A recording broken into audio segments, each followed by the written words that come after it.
So, hey lovely folks of YouTube, and you might be wondering why I kept, I haven't turned the engine on. So the only reason is you need two hands to turn on the engine. So here's the sound for you. Around 4,000 RPMs, 6,000 RPMs, 7,000 RPMs. I think so. I cannot go lower than that, or this bike will fall over here. So let's turn it off. So I know I haven't been talking about my bikes a lot recently because I don't have this one with me, and my location is like this. So yeah, here comes the bike. It is the bike, like, I don't know man how to define it. So yeah, the first issue, you need both of your hands, because even if you're in neutral and on a stand or without a stand, you need to put it in neutral. Then you have to turn on that, I don't know man, ignition button, and then you have to press this power on button. But the issue is, unless you press the clutch completely, you cannot use this thing. I don't know why they have wired it that way, but that is the issue with this bike. And yeah, going with the issues, at first, the fuel indicator, it always shows the wrong information. Right now it had around 2 sticks, but now it is out of it. Even the gear position indicator has an issue. The another issue this bike faces is with the gearbox. The main issue with the gearbox is that if the engine is on, it will not go into the neutral that easily. You have to turn it off, and then it will go comparatively easily, or comparatively a lot easier. Except that shit, yeah. And it hasn't been that much of a use case scenario, to be honest, because my dad uses this one and I shifted to a Gorilla 450. So as you guys can see, it only has 4,650 kilometers, out of which around 3,500 have been done by me. After that, my dad hasn't used it a lot. So what is this bike? The Jawa Bobber. As one of its kind, there is nothing you can get except this thing legally to be a single seater. So what is it like? So first of all, let me tell you, if you are not a fan of vibrations, this bike is not for you.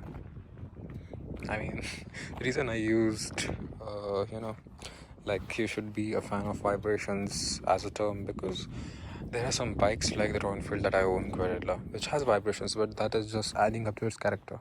And this bike has vibrations that are over the limit where it crosses the point of having character. So I cannot defend it in that terms. Except that thing, I would say the brakes are good, the ABS is fine, yeah. And you need traction control, because I don't know man, this thing just slides. I don't know why does it slide, because in the 450 doesn't slide this much. Being the 450 is more aggressive in terms of the, you can say, engine curve, the torque curve. That's the main issue. I don't know. The tires are okay, not that great. The grip is bad.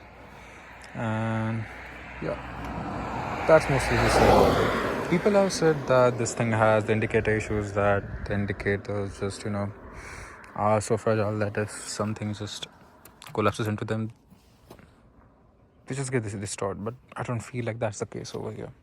So let me turn on. Yeah. So yeah, as you can see, these look perfectly fine. I would say in terms of styling, you won't go bad with this one. The issue mostly might be how the ABS works. It is too intrusive for my taste. The engine is good, it heats up a lot, and if you want a Harley, get this bike. If you don't want a Harley, don't get this bike. It's simple as that.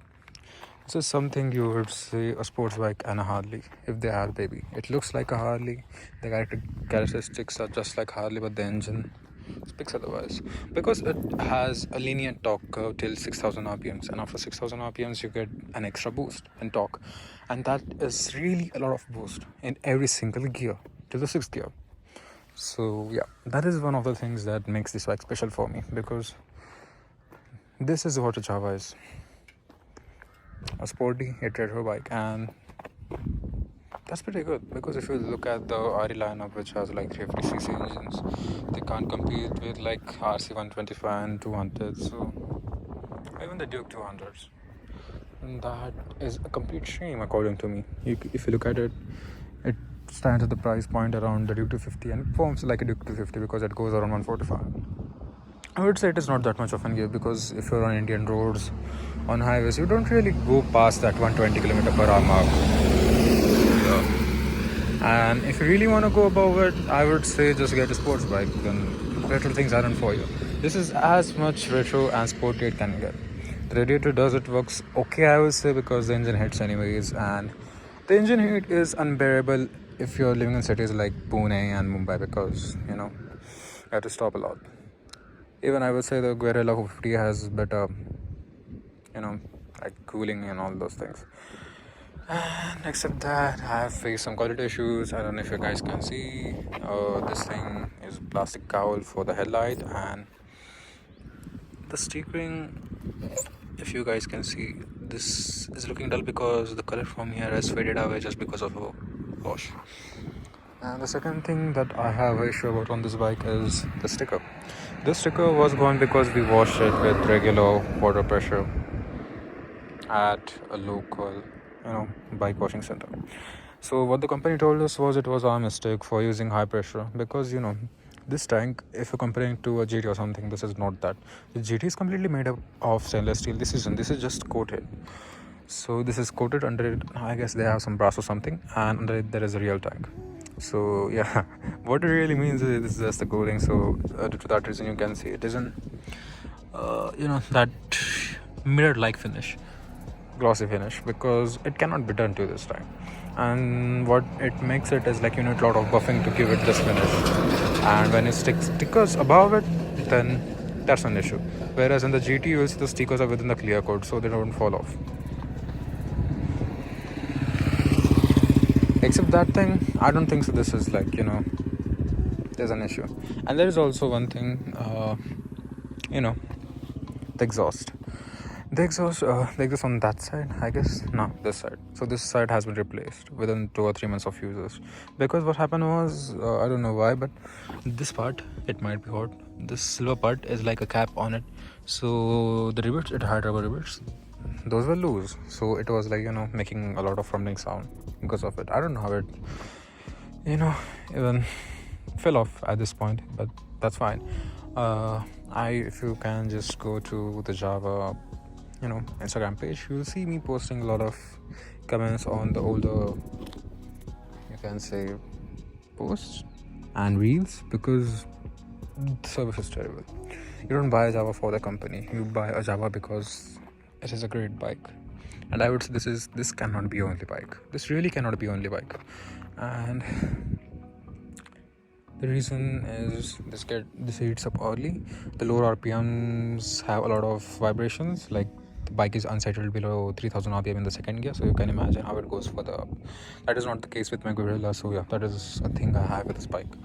And except that it sounds good, I would say, but now after Guerrilla, this bike is just a toy for me. But I love this thing. If I want a classy Harley-like bike which is a bit more reliable and makes me feel like a man, like whenever I ride this thing, I don't want to wear like jacket or something. I just want to wear like those Harley rider clothes, and I don't want to wear a helmet, just a goggle. That is the statement this bike passes. As you sit on it, that is the character of this bike. That is the way this bike makes you feel when you sit on it. So yeah, it has a lot of character. The build quality is good according to what I can say about my Guerrilla 450, because the issue with Guerrilla 450 is it has a lot of plastic parts, and I'm not even that you can say anti-plastic guy, being a Ravenfield owner, but this parts that you can see, I know it is a cover for telescopic folks, but the Guerrilla has some plastic sort of thingy over here, and they have like that rubber covers. So that's fine for me. Rubber covers are fine for me, but they are easily removable from the rear. They automatically got removed in my case, and this plastic is fading the color, and it just rotates like it feels so fucking cheap than this bike. Also, they have some sort of a plastic over here. It is also losing the color, and it has some whitish issue due to like light and thing. Like I don't know, man. I take it to my college every day, and I can not take the cover with me. That is just impossible. So there are some issues. The color, I would say, has been gone quite a bit. the exhaust, as you can see, but that's fine because it is a blacked out bike. You need to maintain a blacked out bike as it is completely matte black. And the vibrations, yeah. The reason I want to suggest this bike to a mass audience is because of the vibrations. The vibration issue is real bad because may it be the brake or the gear shifter or the handlebar or the tank, everything vibrates. It vibrates like nothing in the world above 6,000 RPMs, and that doesn't make sense because, like this bike is happy about 3 to 4,000 RPMs, and if it is happy and like it makes you feel or a need to go to the 6,000 RPM mark, it should be at least sustainable at that point by the engine itself, but it really isn't. That is the bigger issue for me. And the seats, as you can see, let me just take off my helmet. Let me just give you a proper view. Yeah, I would say this is a good option if you're going to buy a Harley, because in India that power is like you really don't need that much power. It has hitting issues, those are mostly air cooled. So yeah, this is a better option if you want a used Harley like those 700s and like that Iron 883. The reason is this is smaller. It looks good in the single seater range like the Harleys. I know you can fit a double set, but I don't really think, because it has lower ground clearance, so that just crabs everywhere. I wouldn't use it in Pune. That is the reason I switched to a Guerrilla. And the Guerrilla made me think that I'm not that kind of guy. Like, I love this bike, but the real deal I have is with, sort of off-roads. That thing is crazy. That can go real crazy on anything, and I love my Guerrilla a lot. The only issue with Guerrilla is that thing is dramatic, but this is a cinematic experience to just start this one. So if you have a weekend rider and this is your bike, this is the perfect bike you can get in the market at this point. There is no bike that has more aura or soul, you can say, to it than this one. So, well, that's all I would say. And like, let's do the overall thing. The chain dries up easily. The wheels don't have the traction I told you. The lights are bad, you have to change them. Not bad as my Guerrilla, but yeah, they're still bad. I don't know, Guerrilla is not that bad. I think so they both are comparable. The fuel gauge indicator is like shit because it doesn't show the right amount mostly. Even the Guerrilla is shit, to be honest. Like, I'll tell you in that video. I'll upload it soon as I'm in my hometown right now. The fuel cap, that doesn't like it because it's a bit hectic. Let's just turn it off. Yeah. Fuck. It's freezing cold over here, so yeah. And I'm also a stupid guy with a stupid shit. So yeah, I had once an issue that the key wasn't going completely and it was just half work, and I went to the service center as soon as possible, and those guys told me that it was due to it had rusting issues and that bike has been in a shed its whole life. I don't know, man, how much more can a person care for it. Okay, so talking about the fuel tank, they showed the fuel tank lid is like, you don't know really, you have to always think where the Jawa motorcycle is hidden.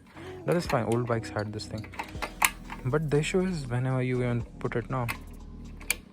Okay, so this is the straight, this is how you remove it. You really don't know whether it just fit properly or not, because just look at it. What the fuck is this? My dad has the same issue, and it rotates and then it locks. Like, this is, I don't know, man, just work on it properly. At least give a sign or something that this is the top and this is the below and how to use it. At least upload a video on the official channel. As a brand, I am not happy with the Jawa franchise. I will say the Classic Legends in total. The staff is very rude once you buy the bike. They have zero knowledge about the bikes, and they don't know what the market is like. What the only competition they have is the Classic 350s. This bike is better than the Classic 350, not as reliable and not as happy in the city, but except that everything this bike is good at. Talking about the mileage, if you're getting this bike is straight away competition for the GT 650 in terms of mileage. The reason is, if you're going into the city, it will give you like 17-18 mileage. Like Pune, if you're in like a less sparse city, then it will give you around 20-21 or 22 maybe, and on the highways maybe it'll go 24-25. That was my use case scenario because I like to keep the bike happy, and it's preferred range. But my dad, he just cruises at low RPM, so he gets around 27-28, but that is not what this bike really wants, so that is a weird thing. The Guerrilla has two modes, I'll talk about it later, but just let me tell you, the thing with this bike is the sports bike have the punch in the higher end, the higher rev range. This thing has the punch in the higher rev range that makes it sporty, but the vibration kick in, that is the main issue, as I told you. It is liquid cooled, but I don't feel like that is that great of an optimization for this bike. So yeah, I don't think so that is that good of an idea. The alloys are good, but the color is like a little bit fading off. I don't know why. The brakes are good, but within 2 or 3,000 kilometers, that guy told me that I'll have to change the front disc pads. I don't know why, man. Like, I live in town. I don't know, my dad's use case scenario, but he has only used it for like 1,000 kilometers or something. So that is also an issue. Like, that is a serious issue. How can that happen to a bike? And except that, the ignition key, I love the way it is located. I just don't like when it is just up there, and it makes it more like Java. This is the most retro bike you can get in the modern market because it still has the Alpha 1 engine. The Alpha 2 is not my thing, that vibrates like shit ton that Jawa 42 FJ has. I was thinking about the Jawa 42 FJ as an option when I was buying the Gorilla 450, but the issue was the Jawa FJ had a lot of vibrations for the pillion set, and my real use case scenario was the pillion set because it's the city and I'm a college guy and I need to divide the mileage, get the money for my fuel. So yeah, if the person behind me isn't happy, then what is the use of it? The Java FJ is like a great, very very good cruiser. It makes me feel like what a time Truxton should be, and that just does the part. I don't like the way it looks, but the way it feels is just super awesome. That is the thing with Java bikes. You ride a Java, you never go to a Royal Enfield. I would say the Gorilla 450 is an exception because the engine isn't Royal Enfield. It is more for the young audience, and they are nailed it in doing that. So the engine is happy because it can cruise, it can do the top speeds, it can do off-roading, and it's happy and everything. It's just like a Labrador. And this is like an old man telling you his own fairy tale of criminal world and how badass he was. That's what that's what the Java is for. The suspensions are good, the rear is a bit stiff, the front is okay, like it's fine, I would say. The vibrations are really hard. You also get the charging ports, both Type A and Type C, behind that phone stand. Vibrations are so damn bad that the phone stand gets loose in this area. Like you can see how it easily rotates, and as you can see, the center of mass would be a little bit upwards. It will just fall off like this. And then with the vibrations, the screws are loose, and that is the sort of vibration this bike has. You need good, like around 2 or 3,000, they get those vibration dampener ones that most of the people use in these bikes. And honestly, if you want this color, this is good because you get those alloys. But if you live in a city, then I would say go with the brown one, the best one. That is more worth it.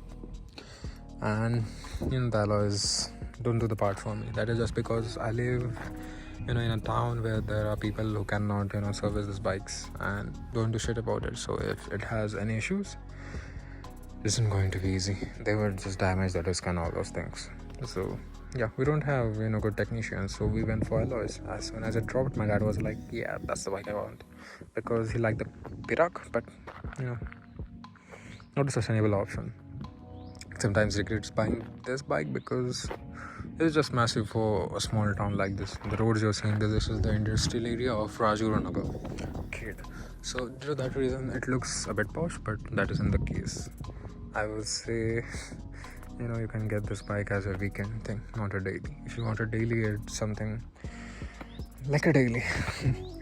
Get a Commuter or something. If you want something sporty, go with the Pulsars. If you want something Royal Enfield, go with the Guerrilla. Even though the Guerrilla is more expensive than this, but this is an experience within itself. Like, this has more character than the Guerrilla, as I told you, so that makes a difference. Do you want character, or do you want power, or do you want features, or do you want that rawness? This is the raw and characterful side that will make you happy every single second. It just makes me feel, even when I'm sitting on it, when people look at me and then they're like, damn, what the fuck is that? The Guerrilla isn't that sort of thing, and it is getting common day by day. This is still uncommon in most of the parts of our country. So yeah, you can go with this one. Just change the lights. What else can you guys do? I don't know, just maintain it properly and keep oiling the chains. Bye. Okay, so one thing I was missing out. If you want that sort of manly thing, then This is the manliest bike you can get in the market. This is literally the manliest bike you can get in the market. This makes me feel like tearing my clothes off, putting some tattoos, wearing some goggles, and having a massive, arms and just going out. That is the sort of bike this is. I love this thing. I love this thing. It is an experience within it. It is like an orchestra. It sounds so good. Like it is so good for a single, you can cylinder bike. The only thing that comes closer to this is the Triumph 400, according to me. The Triumph 400 has more bass. Doesn't have the sort of bassy exhaust, but it looks sassy and everything else that a Triumph cannot be. Triumph is the sportier version of a retro brand, and that is just stupid for me. And that is the reason I gave up. And that looks so fucking small. I don't want retro bike looking fucking small. That is not what they're meant to be, according to me. Because it is like less so intimidating for me. I want something that intimidates me. So yeah, that is the thing. The weight is a lot. You can say the Gorilla feels way lighter, and I'm going to add this part somewhere between. So yeah, that is the two things I've been talking about. And the handle wobble, okay, that is an important thing that I haven't told about. I have done like 146 on this, and there is no handle wobble. Though you can say the most handle wobble I have is on the lower speeds, like 40 or 50. I don't know why the thing is, but when you're higher up around 100 and above it, there is no issue with this bike. This just flies. This is like, I can trust this bike way more. And I love sometimes when it skids, because I know I'm skidding it. But sometimes it does it unexceptionally because the tires, the rubbers are not that great. So yeah, that's the thing I'm going to add in between. So hope you guys see this somewhere.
you guys just let me know if you like it, the ride was. So currently I shot it on my Redmi Note 2 as it doesn't have OS. I have, the risk of damaging my iPhone 15. Let me just turn up the engine. I have, risk of damaging my iPhone 15, so I shot it on that phone. I don't know how good it would be. It is around 7 minutes. I think so the wind noise would be a lot, but I hope you enjoy it. So in conclusion, if you like a bike who is in the retro part and looks the modern bits and it's still, unique being a new bike and a company that sucks in service and everything, Java is for you. If you can fight and have a good technician, Java is for you. If you can, manage, like if you have a budget of 4 lakhs and you're going with this thing, then I'm fine with you. Just for, you can say Sunday rides or Saturday rides. So that is what I would classify this bike. This cannot be a daily. This has good tires, it sounds great. And the best part is when I just went on a ride, the way just, children, people look at it and just give you a smile, it just makes you feel special. And that is one thing that today's bikes miss out on. So yeah. If you're taking this thing, just keep whatever I said in mind. The mileage is fucked, the brakes are cooked, tires aren't that great, but if you want to have that retro vibe of those 1980s, 1970s, this is what you want. So yeah, thank you. Bye again, and see you later with the Gorilla 450.